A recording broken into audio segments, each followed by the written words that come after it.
My name is Jason Cleveland. I'm a broker partner at Trophy Properties and Auction. Today we're going to make some turkey Parmesan. It is by far my family's favorite, and probably everybody I've made it for is their favorite wild game recipe. We've already taken the time to prep that. We made a video on that too. It's just kind of how to break down the turkey breast for any turkey breast recipe you want, but we've already done that. We now have some nice cuts of meat that don't have any fascia or fat on them or anything. We're going to pound these down and turn them into some wild turkey Parmesan. So the first thing I do is just put it on the cutting board. People will use cellophane or something like that, but I do not like cellophane. It clings back down and all that stuff. But I use a freezer bag to keep it from splattering everywhere and just kind of flatten it out. You can definitely use the mallet a little much and break through it and then break it into pieces. Now, it might be real tender, but it's going to be a mess. So just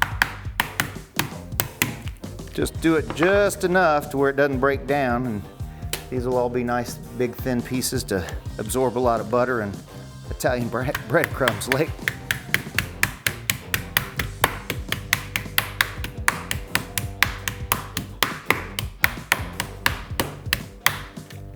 All right, some of these are, that's a big piece, but I'm okay with that one. But some of them get really long, and we'll cut those into a couple pieces. What I also do is, because I don't want to dirty too many pans, is I'll just keep them in here.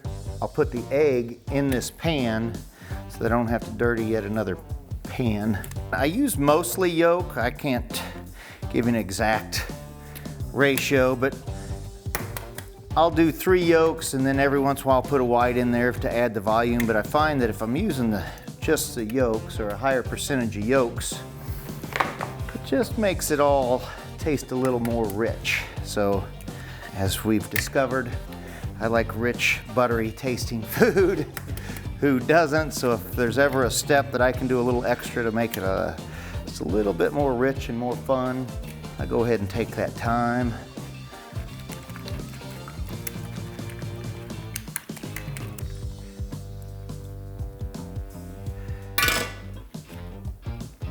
Now they're ready for some breadcrumbs and some butter.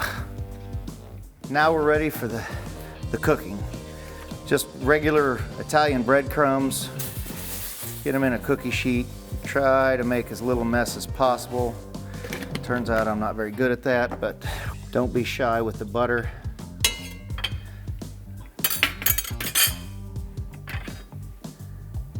The butter melting while we start this process.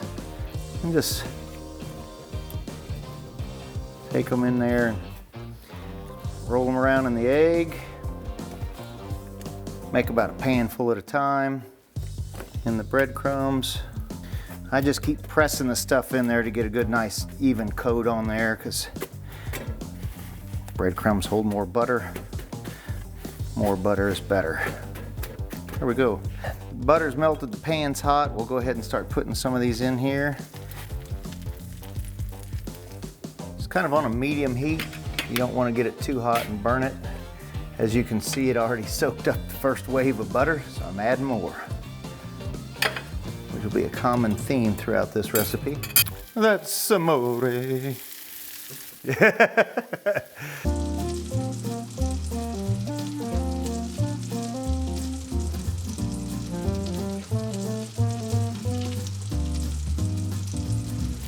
All right, you've made the turkey breast thin enough that, you know, the question is, how do you know when it's done? Well, if you can get the breadcrumbs to be nice and brown like that, because the breast is thin enough at this point, you know that turkey's done. If you get it nice and, you know, browned on both sides, that turkey's for sure gonna be done.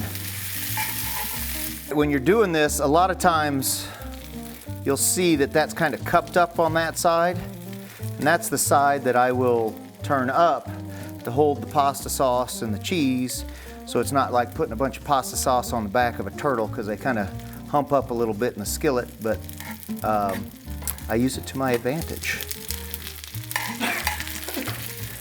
Like that. All right, we got done with sauteing them in the pan with butter. Next, we're going to get the pasta cooked, and then we'll dress these up with the pasta sauce and put the cheese on them and get them in the broiler. But let's get some noodles cooking.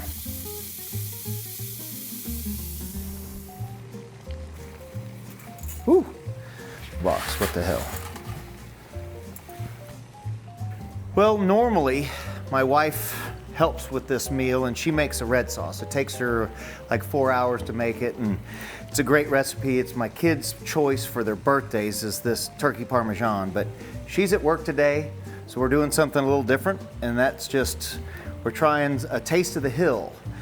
We're here close to St. Louis. The Hill's a great area in St. Louis with a bunch of Italian restaurants. So we chose this. We did a little taste test and this was the winner.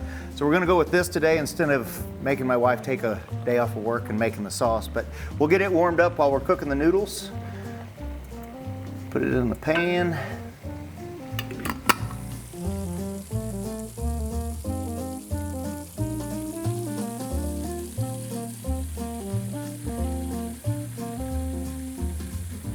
All right, we cooked the noodles. Now we're gonna get the pasta sauce on the turkey and the cheese, put them in the broiler to warm them up, and then we'll be ready to eat. Again, we kind of put these, if they do cup up, for sure put the cup side up. It holds a little more pasta sauce goodness. It's time for the cheese. You know, you can use whatever cheese you want. I probably wouldn't put in a cheddar on there, but you know, if that's what you like, do what you like. We're just trying to cut these up and cover the top of them. You know, they come in circles, and when you get done with the turkey, they're all in different shapes, so just kind of do the best you can. It doesn't have to be perfect. Then once we get done with this, we'll put them in the broiler, brown everything up on top, heat it all back up.